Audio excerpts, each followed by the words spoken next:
Before we start the show, a couple of small announcements. First, this episode references a series of images carved on a temple wall. That temple has been fully documented and published by the Epigraphic Survey, and you can read the publication for free. The University of Chicago has made PDFs of their temple studies available online to all. If you like, you could read this as we go. The title of this book is Reliefs and Inscriptions at Luxor Temple, Volume 1, The Festival Procession of Opet in the Colonnade Hall. End quote. The book is massive, with detailed drawings of the scenes and translations of the texts. If you want to follow along, I will occasionally reference the page numbers for certain scenes. So if you would like to see Opet in action, you can do so for free. Follow the link in the episode description or search Luxor Temple Volume 1 Chicago. It should be the first result. Secondly, this might be one of those episodes that is easier to consume in sections. To accommodate everyone, I have treated each phase of the festival as a discrete chapter. There are musical interludes between to provide a rest here and there. So if you ever need a break, there should be an opportunity every so often. This episode includes descriptions of animal sacrifice. Ancient Egyptian festivals included offerings of meat, which required the public butchering of cattle.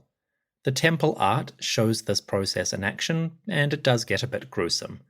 I will let you know when that is coming, but please, listen with discretion. Oh, and since this is about a festival, there will be plenty of adult themes as well. Drinking, partying, pleasure, that sort of thing. So bear that in mind. Now then, let's begin.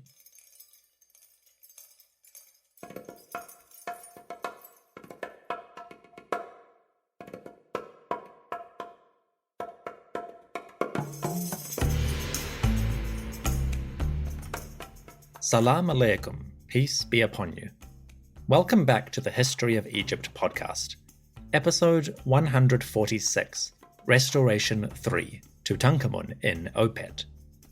Today, we describe the culmination of Tutankhamun's restoration project. After many years of work, the king's sculptors have added lavish decorations to many temples. One of those temples preserves scenes of the enormous Opet festival, an annual celebration in honor of Amun-Ra and his family. Tutankhamun and his wife Amun participated in this festival, and thanks to his artists, we have a detailed record of what happened. This episode comes to you on behalf of Brandy, Rhodey, Joan, and Amanda. They generously signed up to the Patreon in March 2021. Folks, your offerings are too kind. I have no doubt that Amun-Ra, the mother, Mut, and Khonsu, the moon, look upon your kindness and smile. Thank you for joining the celebration of all things ancient Egypt.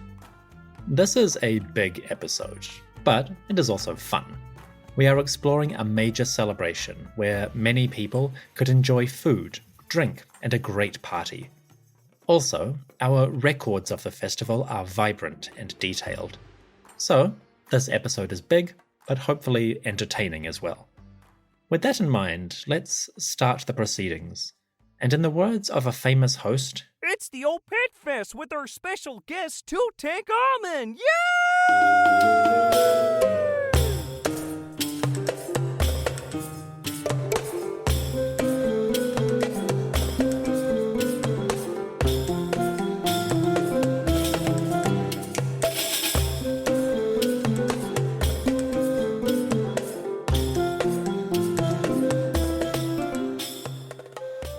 Chapter 1. The year was 1336 BCE, give or take. It was still regnal year 8 under the power of Neb-Keperu-Ra. King Tutankhamun was approximately 17 years old. He was mature enough to lead rituals and worship of the gods. As pharaoh, Tutankhamun was high priest of all deities, and throughout the year, the young king would need to lead festivals and celebrations. The largest of these was Opet. The Opet festival was enormous. It was dedicated to Amun-Ra, the king of the gods, lord of the thrones. Amun gave the pharaohs their power and authority, His priests anointed each king when they came to power, and in some circumstances, Amun-Ra was described as the father, literally, of the ruler. So the great god was intimately connected with the power of the king. In the 18th dynasty, many pharaohs celebrated this deity above all. The Opet festival was a great way to do this. Opet took place once a year, around August or September. It was the season of the flood, when the Nile overflowed its banks. The river waters rose high, covering the fields and nourishing the farms. The flood was the most important event in Egypt's annual calendar. Without it, the land would suffer drought, the farms would decay, society would collapse. So it was essential that the flood happened on time and did its job. As you can imagine, the Egyptians believed that great gods like Amun-Ra made that happen. So as the season of the flood began, it was time to honor those deities. The Opet festival happened in that context. Opet, or Epet, occurred in Waset, aka Thebes or Luxor. The great southern city, Waset, was the home of Amun-Ra and his family. The gods dwelled in the temples of Karnak, Epet Sut, and Luxor, Epet Reshit. Their statues lived in secret shrines at the heart of these monuments. Amun-Ra and his family were the lords of the Epet sanctuaries. As you can guess, the names of Karnak and Luxor became the name of the festival. Over time, the temples of Epet Sut and Epet Reshit gave their name to the gods that dwelled there. Amun-Ra sometimes had the title Amun of Epet, or Amun of Opet, and the word Epet even grew to include the city as a whole. In some contexts, Egyptians called the southern city Epet Shemau, the Epet of southern Egypt. So Epet, Opet, became a broad term from which the festival got its name. That's all well and good, but what does Epet even mean? Epet has a few meanings in different contexts. At a basic level, you can translate it as a secret or secluded room, somewhere restricted, off limits. So you could use Epet for a temple, a shrine, a private apartment, or something along those lines. That is the basic gist. The festival of Epet, Opet, was a festival that occurred in secret, secluded spaces. So that's the background of the festival and its name. Now, what did it involve? Throughout this episode, I am going to provide a detailed description of the Opet festival under King Tutankhamun. Of course, I cannot cover everything, and the stuff I do talk about may seem complicated. But really, the Opet festival is quite simple. If you want the short version, here it is. The Opet festival started at Karnak. The king and priests would honor the great gods, Amun-Ra, Mut, and Khonsu. They would present offerings, prayers, and worship for the deities. Then, they would take the statues of these gods out of their hidden shrines. The priests would carry the deities out of Karnak. In a grand procession, they would make their way past cheering crowds. They and the king headed out of Karnak temple and went south. They went to the temple of Luxor. At Luxor, the festival reached its climax. The gods and the king participated in secret, sacred rituals. The great god Amun would visit his southern counterpart. He and the pharaoh would commune with one another. They would renew their authority and power together. Amun-Ra would energize the king, Tutankhamun, giving him health and strength. Tutankhamun would energize Amun, refreshing his power over creation and the universe. As they did so, the king and the gods renewed the fertility of Egypt. So these rituals were essential for the land's prosperity. Once their work was done, the gods would travel back to Karnak temple. They departed Luxor, headed north, and returned to their homes. Then they went back to their shrines, and the festival was complete. That's it. That's Opet in a nutshell. End of episode. Cue the music. No! We're not done yet! Opet was a grand festival, a spectacular party. But why am I talking about it now? What does this have to do with Tutankhamun? Well, we know that Tutankhamun participated in numerous Opet festivals. For one thing, the king of Egypt was obliged to lead these celebrations. Even as a child, Tutankhamun was high priest of all the gods, so chances are he performed these rituals many times in his life. More importantly, Tutankhamun left a detailed record of Opet as it occurred in his reign. In the days of Tutankhamun, royal artists carved images of Opet at Luxor Temple. On the walls of a great hall, they inscribed hieroglyphs and scenes of the festival. These carvings provide a detailed description of Opet at the time. So, from this king, we get one of the best records for Opet as a whole. It is an important resource. Tutankhamun's wall carvings give a great opportunity to describe events that he participated in. Looking at these images and reading the texts, we can reconstruct a part of his life, something he did, places he visited. So I would be remiss if I did not maximize this opportunity. With such a detailed record, we can tell some wonderful stories. The rest of this episode is dedicated to a detailed reconstruction of Tutankhamun's Opet festival. Really detailed. I pulled out all the stops on this one. You see, the records of Tutankhamun give a great sense of the events and the places they occurred. Some of those places are still standing, and we can visit them with the king. So this episode is big. We will follow the Opet festival as it happened, and stop off at the places it occurred. Maybe we can bring the world of Tutankhamun's Opet Fest back to life. So, that is the background of the Opet festival, the essential material that you need to know. Now, it is time for the History of Egypt deep dive. Let's get that first break out of the way. Then, in Chapter 2, we begin the party, the Opet festival of King Tutankhamun.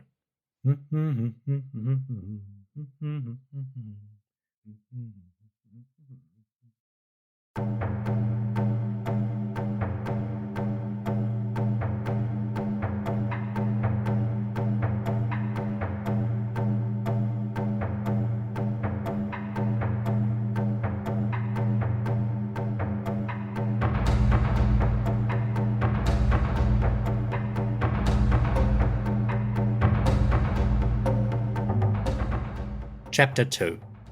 In the season of inundation, Egypt enjoyed the blessings of the Nile flood. The river was high, the waters covered the fields. The weather was cooling as summer faded away. The days were shortening, and the equinox would soon occur. The autumn equinox was the moment when day and night were of equal length. I suspect that Opet occurred around that time. In the second month of the flood, preparations were underway in Waset. The southern city, aka Thebes or Luxor, was getting ready for a festival. The timing was good, as the river covered farms and left many people with spare time. The harvest was in the granaries, the storerooms were full of produce. In a good year, everything was going well. The sun was moving across the heavens, heading towards the south. So it was a blessed period, a time of fertility, productivity, and worship. One day, great ships appeared on the river. Huge barges, brightly painted and glittering with gold, came from the north. These were the royal ships. The pharaoh and his wife had left their northern residence and come to the southern city. Tutankhamun and Ankhesenamun came, like pilgrims, for the Opet festival. With their arrival, the celebrations could begin. One day, Tutankhamun and Ankhesenamun awoke before the dawn. In the cool darkness, they bathed and cleansed their bodies. Attendants shaved their limbs, removing hairs and any creepy crawlies. Servants anointed the couple with oils, rubbing them down with fragrant scents and purifying mixtures. Then they dressed the king and queen in ceremonial garments. Over the next few days, Tutankhamun and Ankhesenamun would appear in a variety of costumes. These could be elaborate with fancy crowns, sparkling jewelry, and all sorts of adornments. So it was going to be a time of great fashion and glittering, splendid glamour. As Tutankhamun and Amun dressed, priests would prepare the atmosphere. They would burn incense, a smoky resin made from aromatic woods. The incense, or senetjer, would purify the air and add a touch of the exotic to the proceedings. So, as the king and queen dressed, their room filled with the spicy scent of senetjer. With the purification and wardrobe done, it was time to begin the festival. Now, Tutankhamun emerged from his apartments. He left the palace and went to the temple of Karnak. For us, this is where the visual record of the Opet festival begins. In the first image, we see Tutankhamun leaving his palace. He passes a door and comes to the temple of Karnak. Before him, Tutankhamun's welcoming committee awaits. For those reading along in the Chicago publication, this is plate number 3. The people who greet Tutankhamun as he enters Karnak are not priests. They are gods. Tall figures of Amun-Ra and Mut stand before the king. Amun wears a short kilt with a long tail attached to the belt. His crown is a flat cap topped with feathers or plumes. At his chin, Amun wears a beard. He holds a symbol of life, Ankh, in his right hand, and a tall scepter, Was, in his left. Behind Amun, the goddess Mut stands proud. She wears a long, form-fitting dress with straps over the chest. Her breasts are bare, and she wears a long wig that hangs down over the back and shoulders. In some images, Mut wears her special crown, the red and white crown of southern and northern Egypt. So Mut is a lady of the two lands, a goddess of Egypt's great kingdom. Mut and Amun-Ra greet Tutankhamun. The king emerges from his palace in a simple costume. He wears a short white kilt folded over his legs and groin. His chest is bare. In his left hand, Tutankhamun grips a pair of scepters, the crook and the flail, symbols of his kingship. On his head, the pharaoh sports an elaborate crown, a tall white cap with a feather on either side. The top of this cap spreads out like a papyrus bundle. At the forehead, the crown has a cobra, uraeus, and a sun disk. Next to the uraeus, a pair of horns stretch out on either side. These horns are important symbols, related to the rituals that are about to begin. The horns are long and wavy. They seem to be the horns of a ram. Tutankhamun wears a pair of ram's horns on his crown. Now, there is some important religious symbolism here. Long story short, Egyptian rulers, and Amun himself, used the motif of rams, or male sheep, as an expression of their power. The power of physical strength, and the power of fertility. After all, rams are particularly useful for increasing the herd, so fertility, conception, was a powerful symbol for the gods and the king. I will talk about that another time in future festivals. For now, it is enough to know that Tutankhamun wore a crown invoking the symbols of a ram.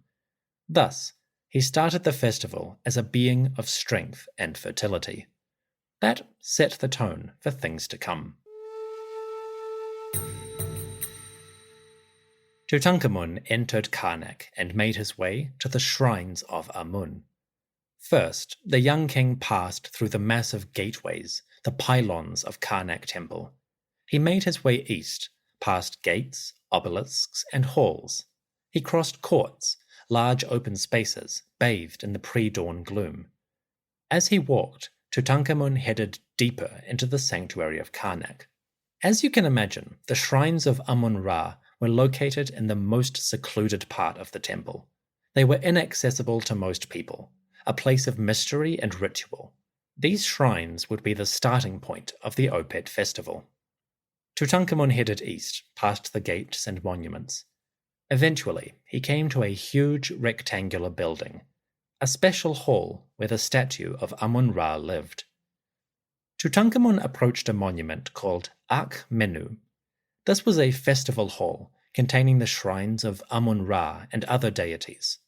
The Akh-Menu, or Most Excellent of Monuments, was a product of Tutankhamun's ancestor, the legendary king Thutmose III. Thutmose III had built fabulous monuments for Amun-Ra. His name appeared throughout Karnak and other temples of the land. But Thutmose's best monument, his most enduring, was the Akhmenu. This lavish hall in the heart of Karnak provided a home for Amun-Ra, so this may be the place where Opet started. The Akhmenu is still standing today. You can visit it. The hall is well preserved with some of its original paint and colors. You can see the places that Tutankhamun would have walked, and you can see the shrines of Amun that he would have visited.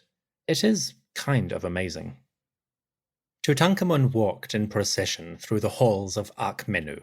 Incense swirled in the air, and priests burned the scented oils. Sandals scuffed on the floor, echoing from the walls and the ceiling high above. Chanting and sistra rattles resonated in the cavernous temple. Drums in the deep. The procession passed through doors and passages. They followed a twisting path deeper into Akhmenu. The stone walls grew closer and closer as they passed from great halls to secret shrines. Finally, the ruler came to Amun's hidden sanctum. The god sat in a golden statue in a small room, or naos. His statue gleamed in the light of lamps. His face was smooth, serene, the image of divine satisfaction. Now, the rituals could begin. The artistic scenes now move to the heart of Karnak Temple. In the decorations showing this festival, we see Tutankhamun worshipping Amun-Ra. Pharaoh stands before the shrines and images of the god. Tutankhamun wears an elaborate kilt, a bare chest, and the blue crown. With one hand, he raises a jug in the shape of an ankh, life. From this ankh, the king pours water, cleansing the ground before Amun's shrine. For those following along, this scene is plate number 5. Tutankhamun pours water from the ankh. With the other hand, he raises a long scepter.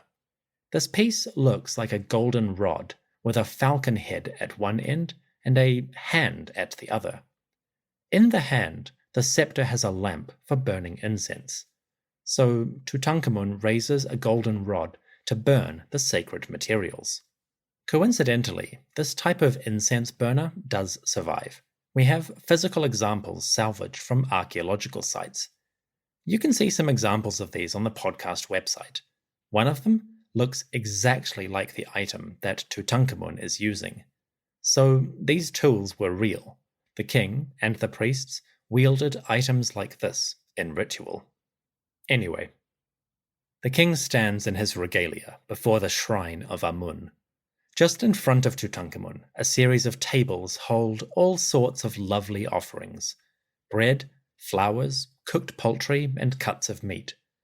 The king presents a lavish picnic for Amun-Ra, and the hieroglyphs give a sense of the offerings in progress. The texts are damaged, but they seem to say, quote, "Burning incense and making a liquid offering to Amun-Ra, lord of the thrones of the two lands. The king of Upper and Lower Egypt, Neb-Keperu-Ra, Tutankhamun, given life like Ra, and beloved of Amun-Ra. The protection of all life surrounds the king like Ra forever and ever. The king offers for the god 10 red vessels, 1 butcher's knife, 1 animal leg, 1 cut of meat, and the rest is lost." End quote. Basically, Tutankhamun gave meat, food, drink, and useful items to the god. He burned incense to cleanse the air.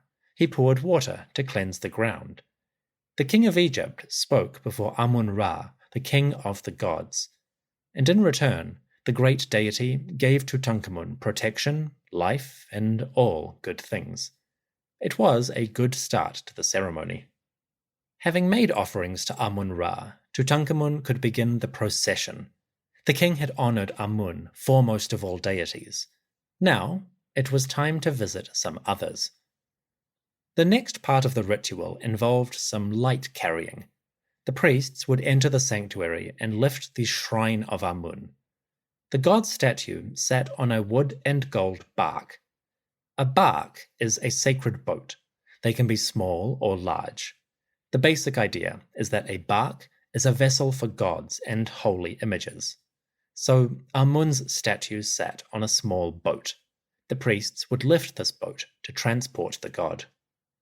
The bark shrine had a useful feature, a series of poles underneath the bark stuck out to either side.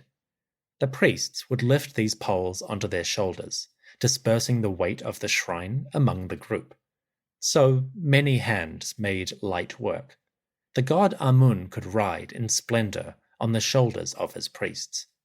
The bark itself was a gift from Tutankhamun. From his royal decrees, we know that the king commissioned a new bark shrine for Amun-Ra. Tutankhamun claimed that he had made the bark larger than ever before. It had 13 carrying poles, making it the largest bark ever produced, according to the king. So even the boat of Amun was a gift from Tutankhamun. The god traveled in style, thanks to the pharaoh. Tutankhamun and Amun-Ra left the Akhmenu and headed for other shrines. With that, the first chapter of Opet was complete. If you need to take a break, this is a good place to do so. Otherwise, let's crack on.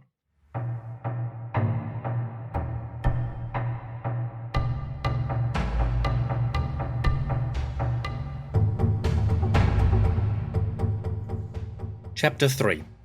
The priests lifted the bark of Amun. On the portable shrine, the god's statue swayed, then settled in place. The procession could begin. Tutankhamun, Amun-Ra, and the priests would leave the Akhmenu and make their way to other sanctuaries in Karnak. They had honored Amun-Ra, the king of the gods. Now, they would visit Amun's family. In the next phase of the celebration, Tutankhamun would awaken Mut and Khonsu. These were the wife and son of Amun, and they had their own sanctuaries within the Karnak area. Khonsu's shrine is in the southwestern corner of the Karnak enclosure. The Temple of Mut is a bit further south, so as the procession got underway, the king may have visited Khonsu first.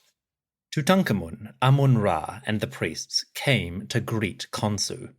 This god appeared as a young human male.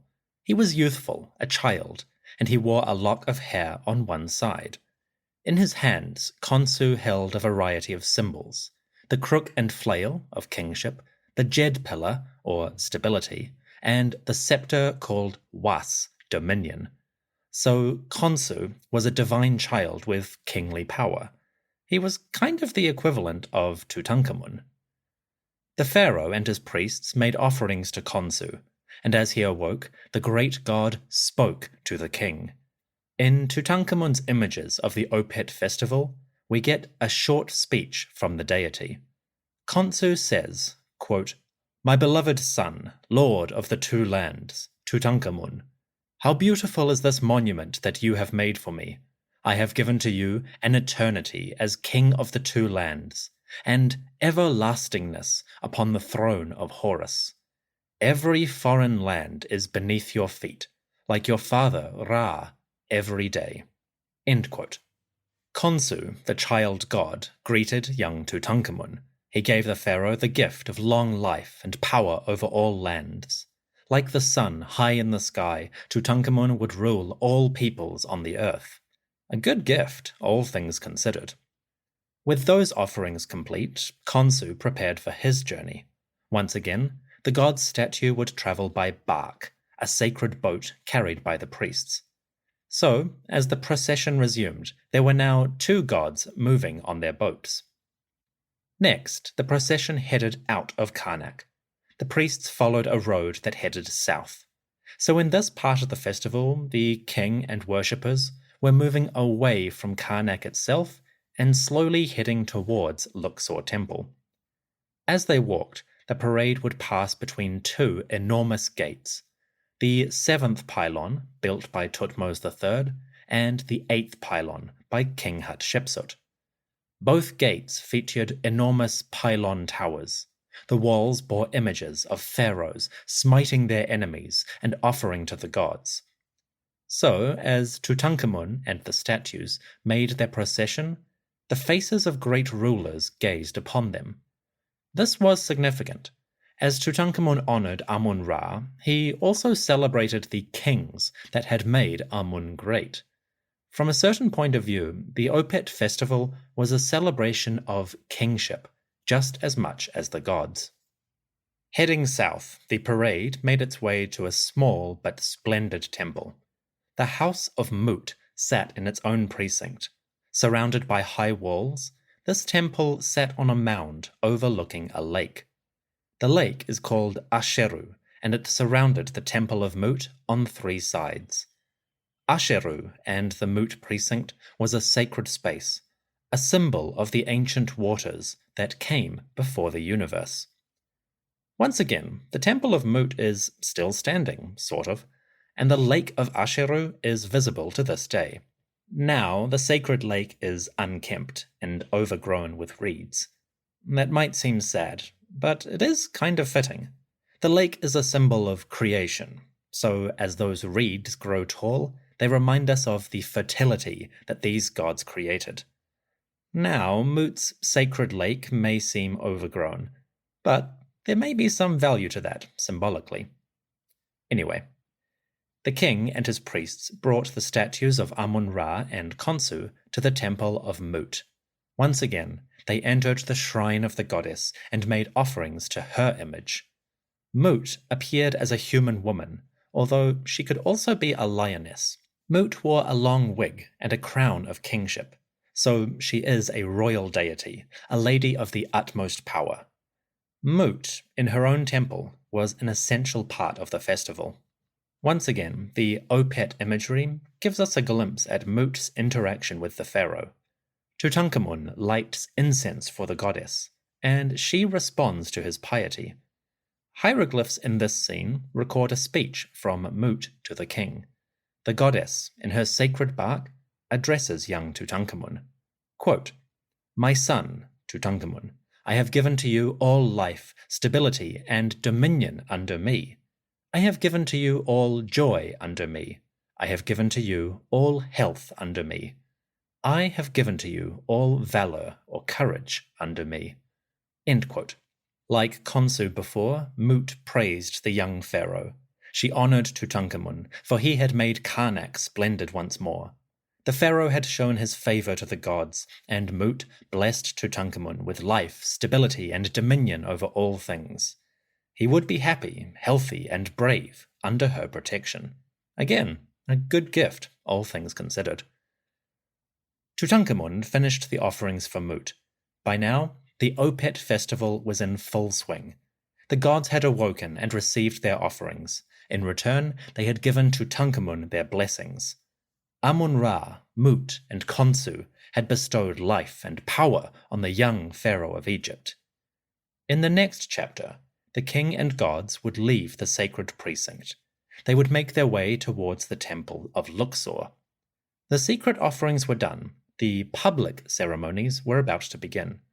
Tutankhamun and his priests were going to bring the gods before the people. The priests lifted the barks, and the parade got underway. The gods would travel in style, accompanied by music and incense.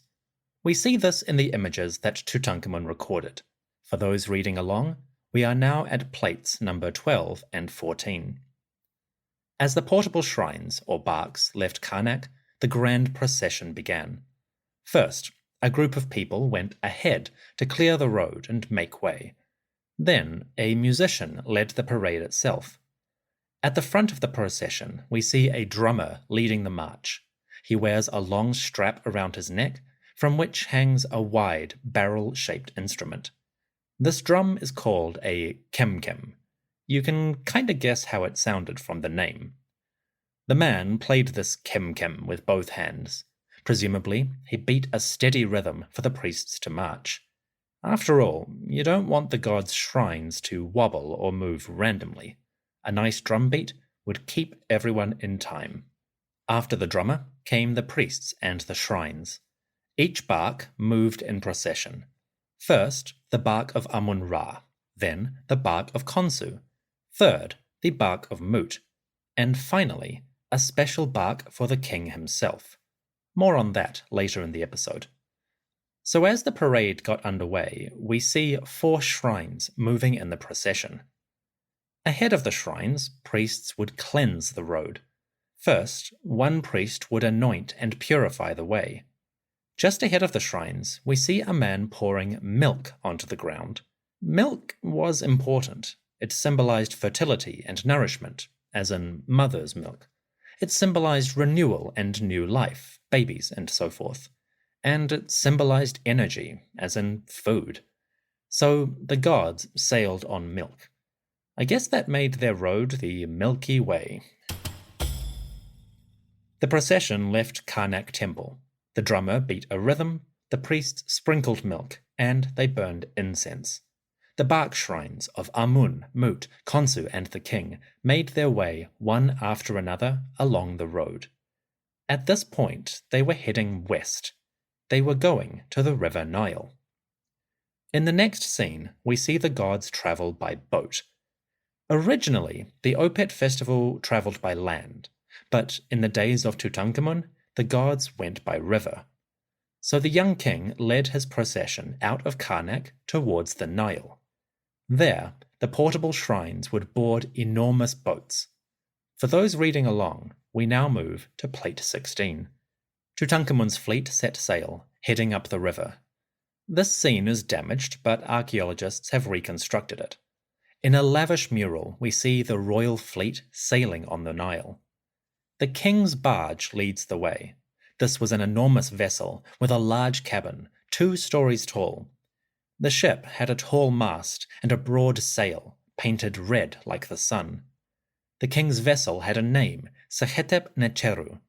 This translates as satisfying the gods. So the royal ship, leading the fleet, extolled the virtues of Tutankhamun as a pious ruler. Basically, every element of the procession, from the tools to the conveyance, worked together to reflect the honor of the deities. Behind the king's boats, each god travelled in their own individual ship. First, the barge of Amun. As you can guess, this was massive. Amun's ship was as large as the pharaoh's. The boat of Amun had a tall shrine amidships, in which the god's statue sat in splendor. Curtains of linen shielded Amun from the world, but in the light of the morning you could probably see the statue through the curtain. So the god was hidden, but still visible. To those watching this fleet, it was a rare chance to see Amun-Ra. Behind the boat of Amun, the vessels of Mut and Khonsu followed. They were smaller, but still ornate. They glittered with gold and gems, and they proceeded in a beautiful fleet up the River Nile. Now, the way they travelled is interesting. You see, Tutankhamun's ship had a sail. It could go upriver under its own power. But the barges of Amun, Mut, and Khonsu did not have sails. So, going against the current, they needed help. Below the ships, the artistic scenes show a group of men. They are labourers marching along the riverbank. There are many of them, and this group all hold long ropes. The labourers clutch ropes that stretch from the land to the ships. Apparently, the men are hauling the gods' ships against the current. The labourers march along the riverbank. This would have brought them close to the people, the public, who are watching the procession. So, naturally, there is protection. Alongside the labourers, we see a company of soldiers. Troops march in lines, armed with shields and axes. They guard the labourers as they pull the ships of the gods. Also, the soldiers protect the deities and the king, and disperse the crowd. This honour guard are well groomed, with pristine kilts and wigs. Their axes are sharp. They are ready for anything. As the labourers haul on the ropes, hieroglyphs add an interesting feature. It seems that they were singing as they did their work. The song is addressed to Amun-Ra, king of the gods, and it praises Tutankhamun. It is long, so I won't read the whole thing, but just for a taste, the men sing something along these lines. Quote, O Amun-Ra, when you are in the barge called Mighty of Prow, you appear beautifully. Everyone gives praise to you, the whole land being in festival, while your eldest son, the king, carries you to Opet. May you, Amun, set the king's lifetime to be like the duration of the sky, that he, Tutankhamun, might appear like the sun disk within it. May your hearts be pleased, O land of Egypt, at seeing Amun at rest in his Opet. End quote. The soldiers and the labourers sing for Amun and for Tutankhamun. As they do, the artists show the men raising one hand to their mouth. It looks like they're blowing kisses, but this is the way Egyptians show speech or singing in art. If a person raises a hand to their mouth, it indicates that they are speaking or singing. So as the men haul ropes, they let out a song for Amun and the king. The great ships plied the waters. The gods sailed on the Nile. The king led Amun, Mut, and Khonsu in grand procession. On the riverbanks, a company of soldiers and labourers guided the journey.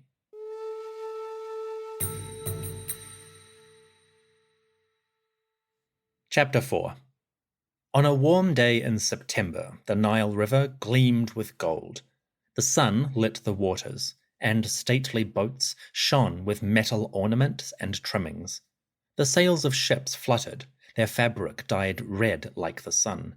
On the boats, figures of royalty and divinity shone in splendid raiment. The king of Egypt, Tutankhamun, and the king of the gods, Amun-Ra, were sailing in procession. The Opet festival was at its public height. Chances are the royal boats were not the only vessels on the Nile. We can imagine that everyone who owned a ship might go down on the river to watch the great barges. Small papyrus skiffs or larger sailboats. People of all wealth and social classes might crowd together to see the king, the queen, and the gods. As the great ships sailed, they were accompanied by a massive procession. Previously, I described the work of the labourers and soldiers. But as these men did their task, other groups marched in the parade. In the artistic scenes, we also find well-dressed men and women among the crowd. These are priests and priestesses, who come in celebration of the deities. In the art, the priestesses lead the way. A group of women wearing long dresses or robes march ahead. Their hair is long over the shoulders, like the goddess Mut. They hold instruments in each hand.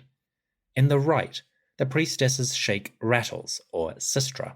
In the left, they clutch a string of beads with a metal clapper called a menat. Used together, the menat beads and sistra rattles created a shimmering ambience that echoed across the river. Once again, objects like these survive from archaeological sites. We have sistra rattles and menat necklaces, just like those that the priestesses use. They come from different places, different times, but they are the same basic instruments. If you're interested, you can see images of them on the podcast website. So the priestesses play their instruments. Behind them, the priests join the chorus. A group of men follow the priestesses. Their heads are bald, probably shaved. They wear long kilts down to their knees, and their chests are bare. Unlike the priestesses, these men do not carry instruments. Instead, they raise their hands to clap. The priests clap a rhythm to keep a beat on the march. Their hands give the percussion for the instruments of the women. So the two groups are working in tandem. With different tools and different sounds, they created a chorus of celebration. Of course, all this music needs lyrics, and like the soldiers and labourers, we find the religious officials singing. Above the priestesses and priests, a line of hieroglyphs records another song. Apparently, the two groups sing together, adding their voices to the instruments. Their words are as follows. Quote, "The chorus of those who give the rhythm while conveying the river barge. They say, O Amun-Ra, Lord of the thrones of the two lands, may you live forever. A drinking place is carved, and the sky is folded back to the south. A drinking place is carved, and the sky is folded back to the north.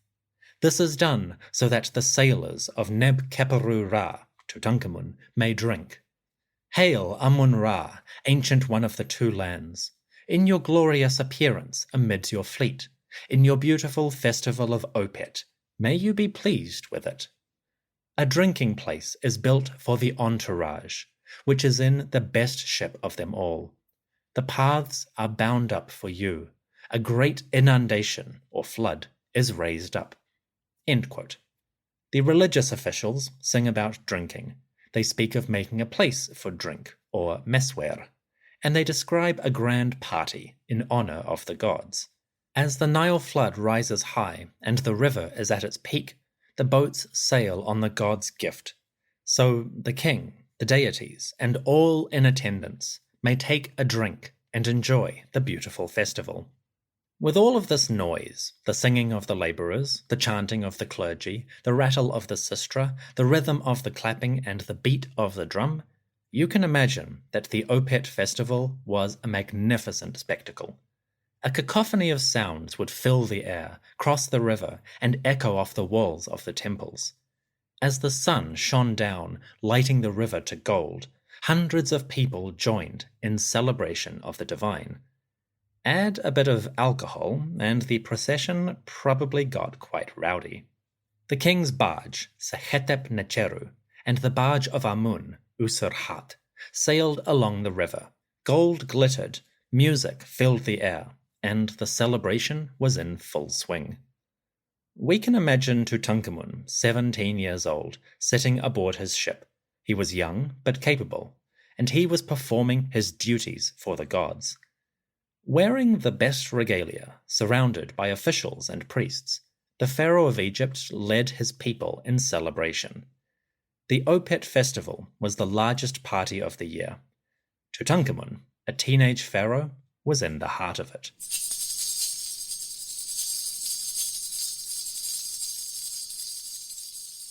The ships plied the waters, the gods sailed the Nile. The king led Amun, Mut, and Khonsu in grand celebration. On the riverbanks, soldiers, labourers, priests, priestesses, musicians, and all the public watched the enormous party. For those who need it, this is a good place to take a break.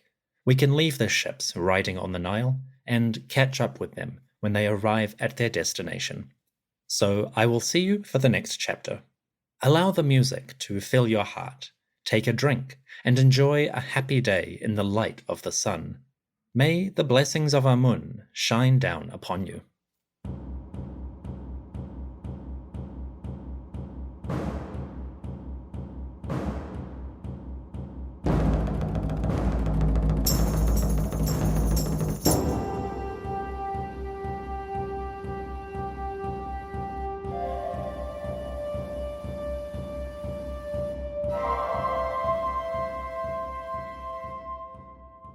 Chapter 5.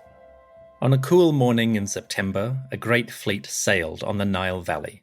The ships of the Pharaoh, the Queen, of Amun-Ra, Mut, and Khonsu were riding upriver from Karnak to Luxor Temple.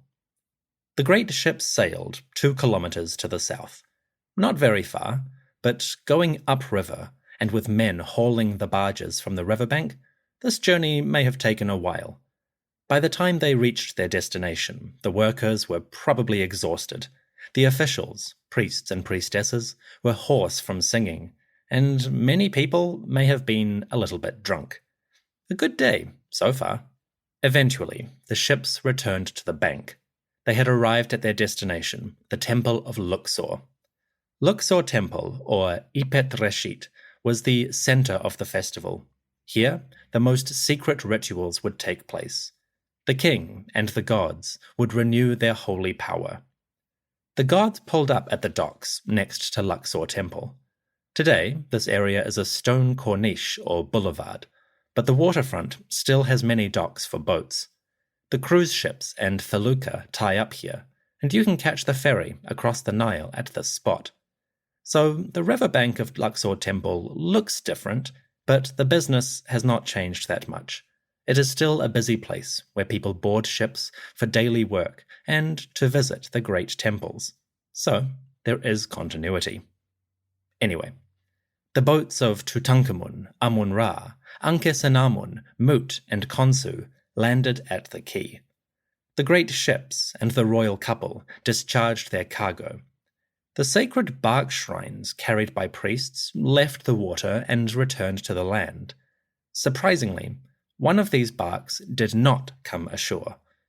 The bark of the king, the shrine for Tutankhamun's statue, does not show up in the art of this phase. It seems like this bark stayed on the royal ship.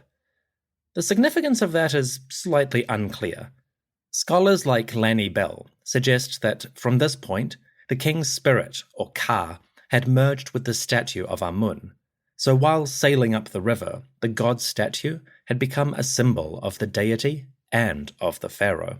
There is some debate about that, but it is possible that in this 5th chapter of Opet, the king and Amun were unifying as one being. So as the main part of the festival began, Tutankhamun was ascending to a new status. His spirit, his Ka, was merging with that of Amun. The king of Egypt and the king of the gods were combining spiritually into one force. Maybe. The procession now came to Luxor Temple. For those reading along, the following scenes occur on Plate 35. As the bark shrines left the ships, a welcoming committee came to greet them. From the gates of Luxor, priests came forth to honor the gods.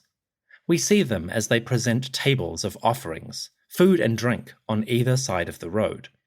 And to add some liveliness, performers come out to dance and celebrate. We see priestesses shaking their sistra and menat necklaces. Again, they create that rattling chorus to catch the god's attention. We also find that drummer leading the parade and beating the rhythms on his kem-kem instrument. Then we get a new feature. A group of gymnasts come forth. Ahead of the musicians, we now see a group of acrobats. These are all women, and they perform feats of skill. The women stand with feet on the ground, then they arch their spines to place their hands on the ground as well. They bend backwards, as if they are halfway through a backwards roll or somersault. So these performers seem to be gymnasts, showing their flexibility and skills in honor of the gods. Unfortunately, the hieroglyphs of this section are lost, so we don't know the words that accompanied the performers, but their skill is clear, and they add a touch of movement, vitality to the procession. Now we come to the scenes involving sacrifice. In the next part of the rituals, we see the offerings of meat that the priests prepared. If you want to skip this, you can fast forward about 2 minutes. I'll give you a second to do that. The procession left the river and approached the temple of Luxor. Musicians, priests, and performers did their job to welcome the deities. Also, a group of butchers plied their trade. In the lower part of this scene, we find a group of men. They are preparing meat from sacrificial bulls. The butchers are preparing this meat live, so to speak. We see the men armed with ropes and axes. They wrestle the bulls to the ground. The priests subdue the beasts, and then they cut into the flanks with long knives. To the left, we see the butchers carrying away legs and organs. They dismember the bulls, producing choice cuts of meat. Below this, we see another group of priests making tables of offerings. Among the foodstuffs, we see the legs and the cuts from those bulls. Some of the priests bring lamps to set the food on fire. Burning offerings, transforming them into smoke, would help send the essence of the meat to the gods. Chances are it also made the temple smell richly of burnt flesh. The scene is damaged, fragmentary, so we cannot tell how many animals they killed. But the surviving images show at least 7 bulls going to the slaughter. That number could be much higher, though. Other temples from different kings provide lists of the offerings that they gave in the festivals. Sometimes there could be hundreds of animals. So these events may have been quite bloody, especially from the perspective of the bulls. Today, such practices may seem shocking, but this is a reality of ancient worship. The gods needed food, and that came from many sources. For the Egyptians, the offerings of meat were valuable symbols of their piety and devotion. They would nourish the gods and give them great energy. Also, that meat was useful. After the event, priests would distribute the cooked meat to worshippers and to the people. For some, the Opet festival may have been a rare source of expensive protein.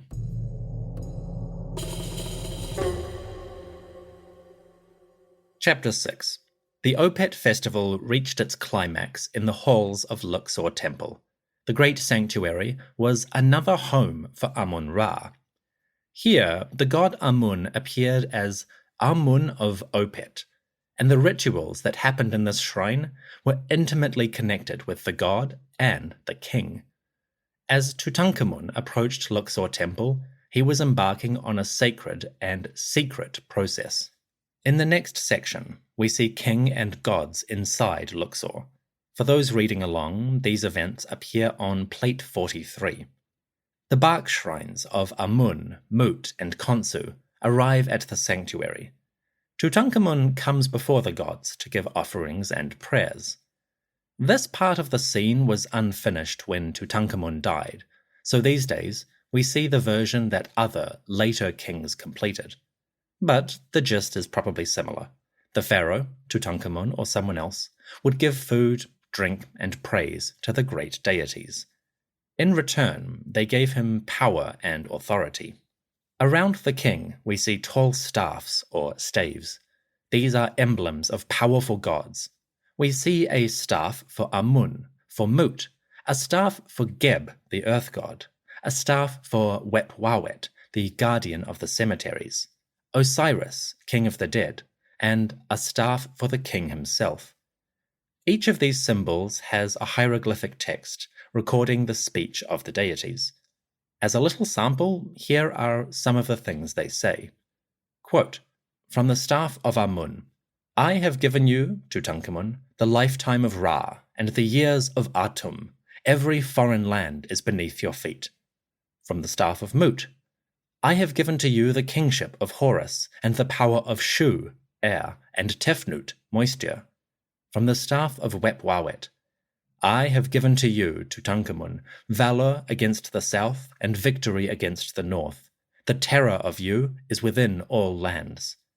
From the staff of Osiris, I have given to you, Tutankhamun, my office, my place, my throne, my lifetime, and my period of existence upon the earth. From the staff of the king, I have given to you all flat lands, all hill countries, and the 9 bows, the enemies of Egypt." End quote. The staffs or scepters speak to the king, offering their blessings and power. That may sound strange. How does a scepter talk? Well, beyond the symbolic aspect of this art, there may be a practical explanation. We could probably imagine priests, dressed as each god, coming before Tutankhamun. These priests would hold the staffs. They would speak the words of their deity and give praise to the king.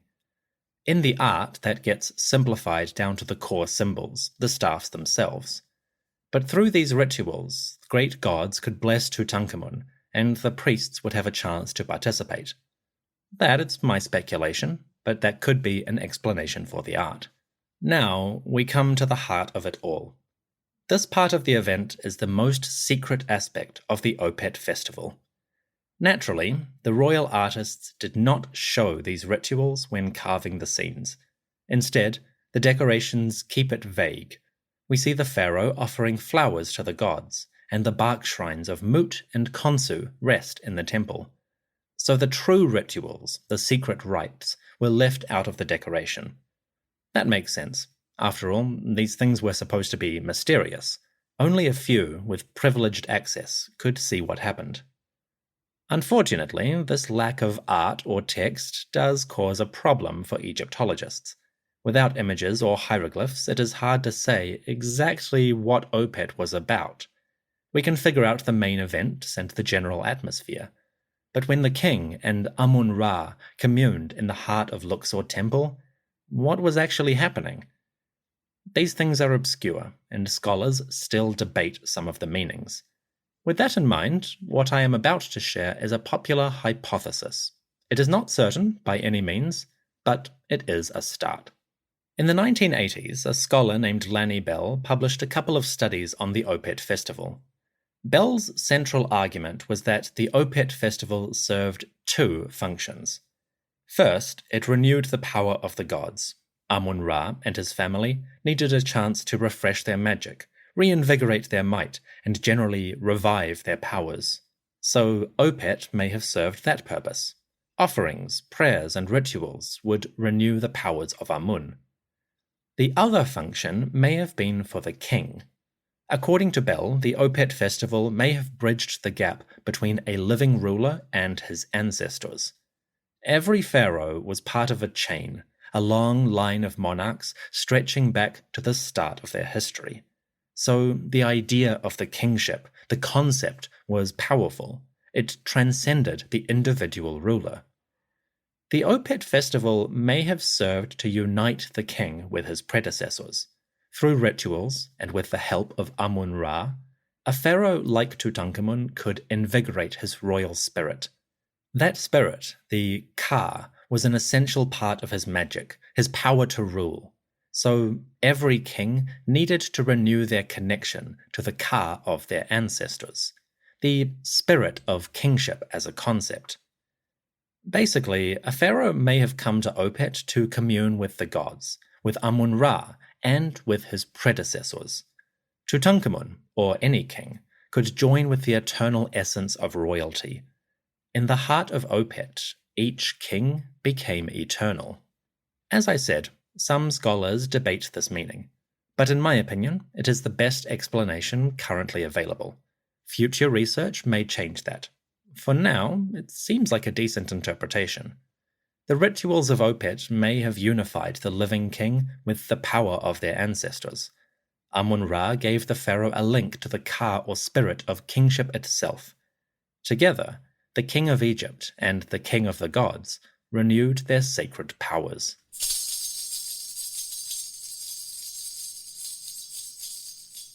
The rituals of Opet took place in secluded, hidden spaces. Behind closed doors, the pharaoh communed with Amun-Ra. Together, they and the priests enacted secret rituals.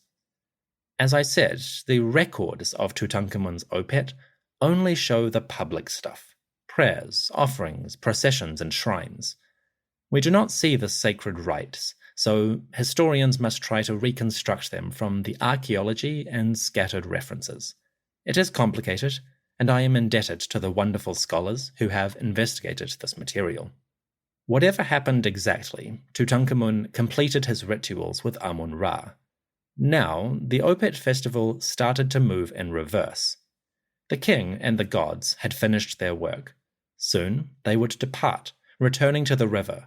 They would sail north back to Karnak, back to their homes. At this point, we are heading towards the conclusion of the Opet festival. If you are tired, do not worry, the end is in sight. I have a few more things to talk about, but they are more of the decorative variety. The sacred rituals are mostly done. The purpose of Opet is achieved. Now, we can kick up our feet and enjoy the journey home. Having finished the rituals at Luxor, Tutankhamun and the gods left that temple. Now, the artistic scenes return to the river. We see the ships as they ply the water and sail down towards Karnak Temple. The statues of Amun-Ra, Mut, and Khonsu departed Luxor aboard their sacred barks. From here, the artistic images show the procession in reverse. We see the king leaving the temple, the priests following, carrying the barks of the deities. Again, we see people offering gifts and preparing food. The celebrations continue, and as the gods return home, the procession makes another spectacular party. The parade went back to the riverbank and returned to their ships. Again, we see the great fleet riding the waters. This time, the boats are going downriver, following the current, so the laborers do not need to pull them as much. Instead, the ships are accompanied by a huge procession. For those reading along, we are on Plate 91. First, we see warriors, Soldiers march by the thousands on the riverbanks. They carry banners, emblems, and wear distinctive costumes. The troops come from a variety of regions. The artists show men with stereotypical costumes of the south and the west, the regions we might call Nubia and Libya. I will describe these troops more in a moment, but first we should understand the symbolism. The army that accompanies the Opet festival is international. It includes troops and soldiers from many different communities. As a result, the pharaoh and the gods show their power over all lands and all peoples. The warriors of Egypt come from many backgrounds, but they all serve Amun-Ra and Tutankhamun. So we are seeing a kind of flex. The king of Egypt is not an isolated local monarch. He is international, universal, like the sun. His power crosses all horizons. His splendor shines on many communities. As a result, warriors from different lands serve him obediently. The basic idea is that Egypt is not just a kingdom, it is an empire, and the people who serve it are many. To drive this point home, the hieroglyphs record yet another song.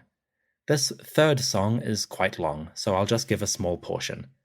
The song proclaims how Tutankhamun, king of Egypt, is a perfect ruler.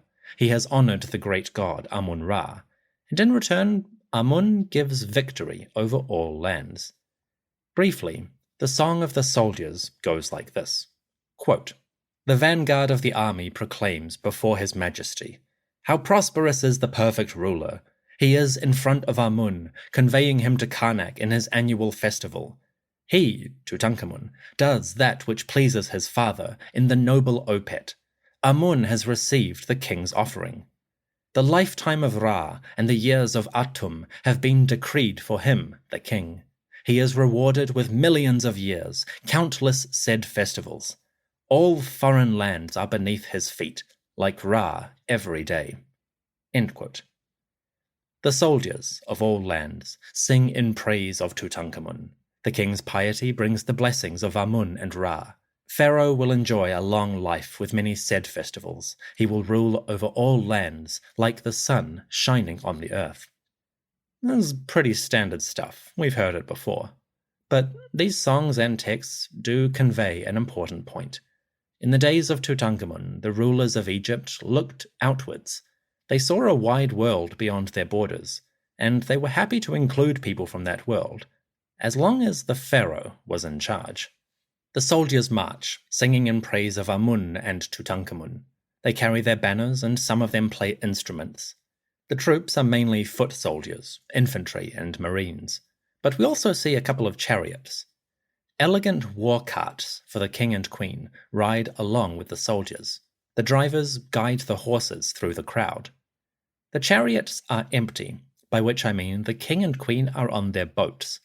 But apparently, while the royal couple were on the river, their drivers raced to bring their chariots to Karnak. It's a small detail, but I quite like it.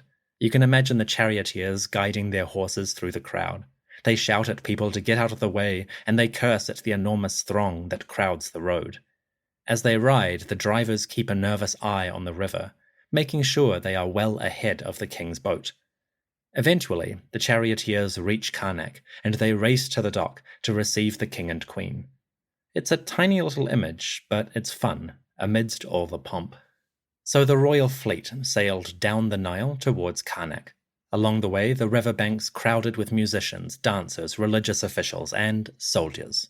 Warriors from different lands marched in honor of the pharaoh and the god Amun.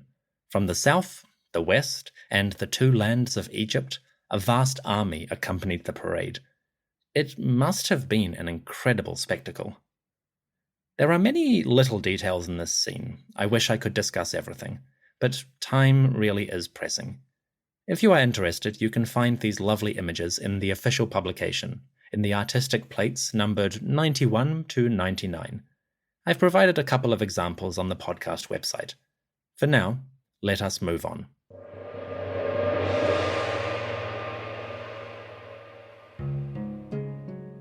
We are coming at last to the end. We are so close, and if you have listened this far, I applaud your stamina. It is time for a quick break so that the fleet can tie up at the docks. the soldiers can rest their throats from all that singing, and the chariot drivers can reach Karnak on time. While everyone gets ready for the final push, we will catch our breath. See you in a moment.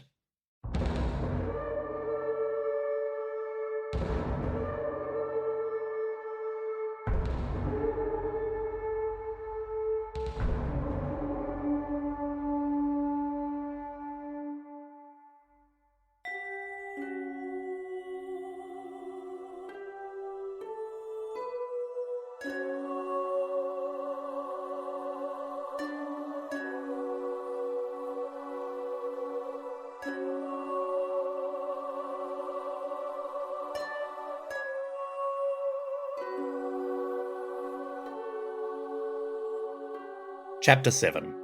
In the last stages of the Opet festival, the royal fleet tied up at the docks of Karnak. The bark shrines, carrying the god statues, disembarked, and their priests carried them towards the gates. The king and queen left their ships and rode on splendid chariots to the temple. From here, the procession went in reverse to its earlier order. The gods would return one by one to their shrines. First, the great lady Mut, Mother Supreme, would go to her temple at Asheru. We see the bark of Mut riding on the shoulders of priests, and hieroglyphs record the event. According to the text, the return journey included even more blessings from the goddess. This time, Mut gave her love and gifts to the pharaoh. Quote, "Making a good journey by the king, the rowing of his mother, Mut, Lady of the Sky, during her annual festival, when she is in the entourage of the Lord of the Gods, Amun, in his festival of Opet. Mut, the Great One, Lady of Asheru, Lady of the Sky, Mistress of the Gods.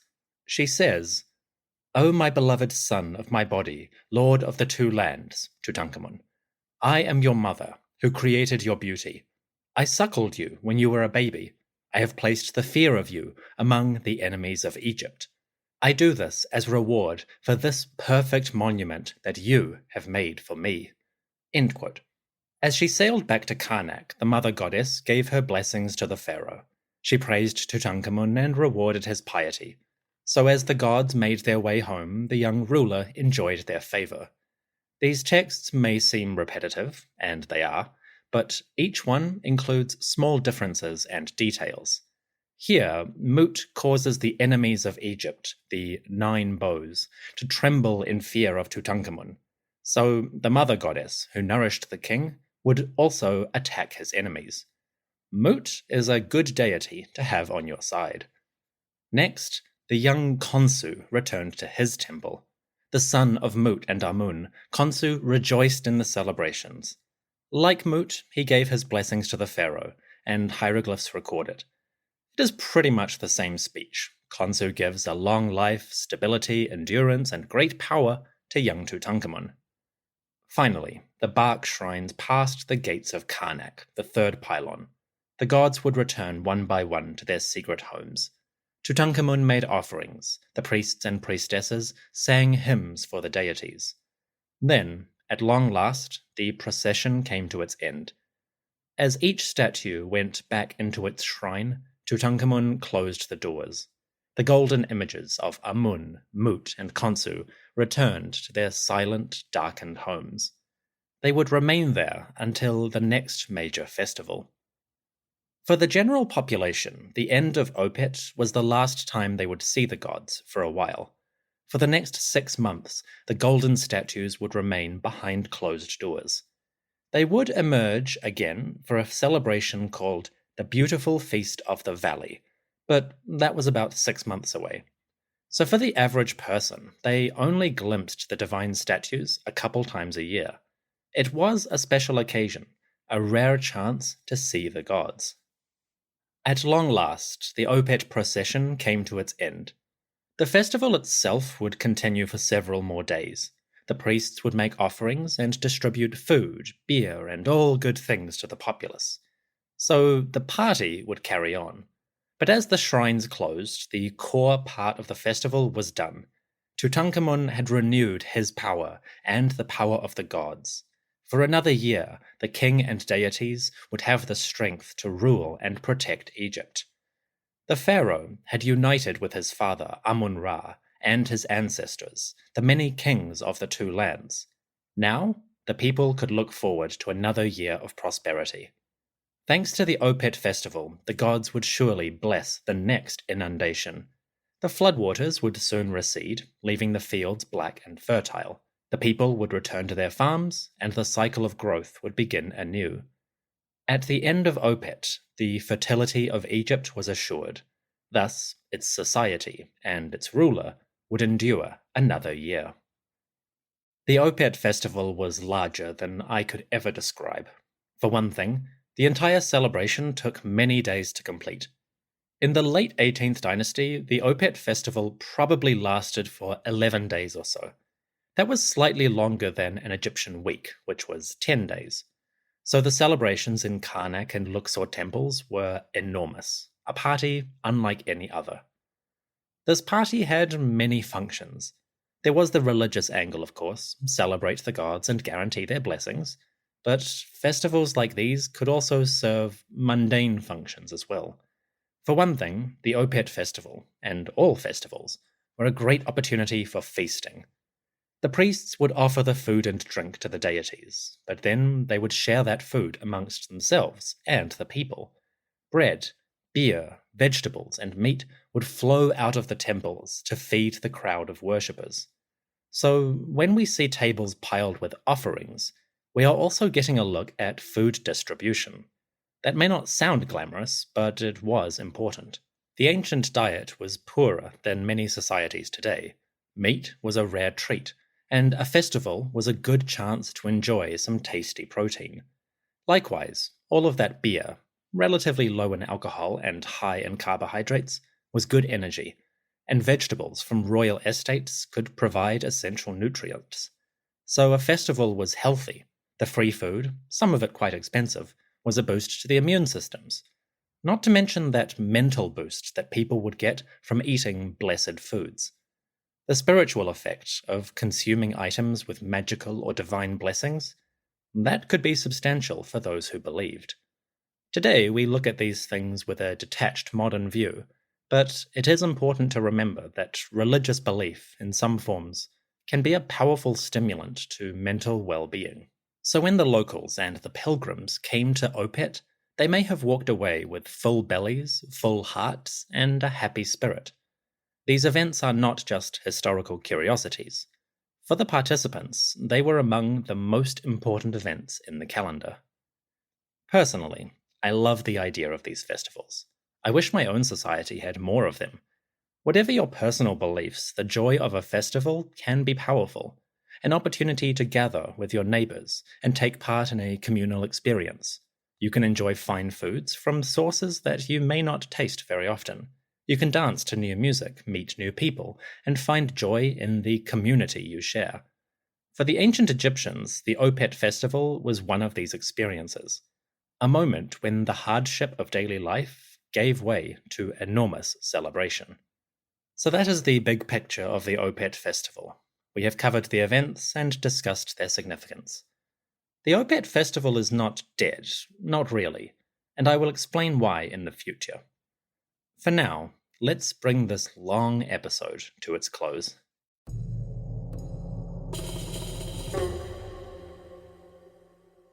In 1336 BCE, the pharaoh Tutankhamun sailed from his palace in the north to the great southern city. He went to Waset, Thebes or Luxor, to participate in the great annual festival. Opet, the celebration of Amun, would be an extravagant party on behalf of the gods and of the king. Tutankhamun would lead Opet, and in the process he would achieve several things that were fundamental to the Egyptian world. First, the king would honor the gods, Amun-Ra, Mut, and Khonsu. He would praise them, give them offerings, and celebrate their power. By doing this, Tutankhamun would renew the gods' strength. After another year, they were tired. They needed a party. So the pharaoh would give Amun, Mut, and Khonsu what they needed. As a result, the gods' energy would revive, and they would be strong for another year to come. Secondly, the king would participate in secret rituals. We do not know exactly what these were, but the best explanation, for now, is that Tutankhamun would unite with Amun-Ra, and the king would unite with the spirit or Ka of his ancestors. The living pharaoh would commune with the Ka of all kings, those that had come before. In doing so, Tutankhamun would renew his place in the long line of rulers. He would affirm his position as the living Horus of Egypt. Finally, the gods would bless Tutankhamun with their own gifts. The young pharaoh would enjoy a long life, many said festivals, and victory over all foreign lands.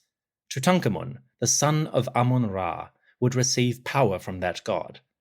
Thanks to Opet, the king of Egypt would rule all lands for many years to come.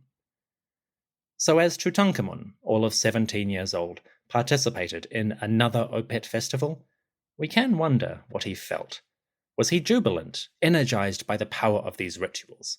Was he anxious or afraid of the burdens placed upon him? Was he arrogant or cynical, finding all the pomp a bit embarrassing? We will never know what went through the king's head. If I had to guess, I would say the main things on his mind were a heady mixture of beer, wine, and a thick cloud of incense. It is possible that Tutankhamun, the teenage pharaoh, experienced Opet as a whirling muddle, an endless wave of prayers, hymns, offerings, and rituals. The king would march until his feet were sore in the endless processions. He would sit in full view of the public on long boat rides. He would change his costume a dozen times perhaps as each phase of the celebration occurred. In the end, I would not be surprised if Tutankhamun felt that Opet was a bit of a blur. But then the young pharaoh could return to his palace and his apartments. Maybe he was exhausted, or maybe he was riding high on adrenaline and pageantry. Again, we do not know. The nuances of his personality are lost to time. But as the sun set on the day of procession, the son of Ra, the king of Egypt, could rest in comfort. He had completed one of the most important rituals of the year. For the next 12 months, Amun, Mut, and Khonsu would give their blessings to the land. The fertility of Egypt was in Tutankhamun's hands, and he had renewed his country. I hope he felt good.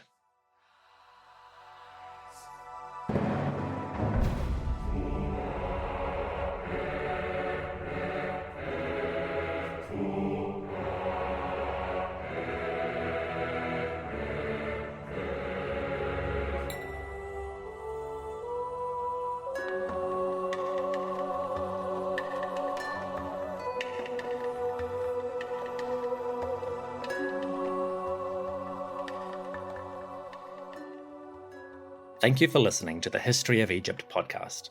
The music for this episode came from Keith Zizza, Jeffrey Goodman, and Luke Chaos. My special thanks to these artists for sharing their compositions with me and permitting me to use them in the show. Folks, please consider supporting these artists and their work. Follow the links in the episode description to learn more about their music. You can find them on Spotify, Apple, and the web. They deserve your support. Also, I should probably mention that if you like the music I use, a lot of it appears on a special Spotify playlist. A while ago, I put together a playlist of music related to ancient Egypt. It is several hours long and makes for good background listening while reading or working. I use the playlist myself when writing episodes like this. So, if you enjoy the sounds of ancient Egypt, that playlist may serve you well. Again, link in the description. Finally, I must thank several people. Firstly, thank you for listening all the way through. I hope you enjoyed this deep dive into Opet and its events. I enjoyed writing the story and getting in touch with the mystical side of my personality. Also, I must thank Linda, Terry, TJ, Jason, Kendra, Evan, and Kyla. These fine folks have made the ultimate offering. They joined the Patreon as priest-level supporters. In other words, the bark shrines of Amun-Ra, of Mut and Khonsu, and that of the king, ride on their shoulders. These fine folks sprinkle the milk, burn the incense, wave the fans, and raise their voices in praise of the gods. To Linda, Terry, TJ, Jason, Kendra, Evan, and Kyla, thank you kindly. The next episode will arrive in 2 weeks. I still have a bit of PhD work to complete, and this episode was a massive undertaking. So bear with me. I will see you in a fortnight. Next time, we touch on a subject that we did not get to talk about today. You see, while the gods and Tutankhamun are front and center of the festival, one person gets a bit sidelined. The royal wife, Amun-Ra, played her own role in Opet, and next time we dive into the traces of that. Also, we will talk about the career and records of Amun as the Queen of Egypt. So join me in 2 weeks for episode 147, Amun. That's all from me. Take care, and may your processions walk on roads of milk. May your ship glide along the river, shining in the sun. May your rituals bring a sense of unity with your community and your beliefs. May you enjoy a prosperous year. Thanks to the divine beings.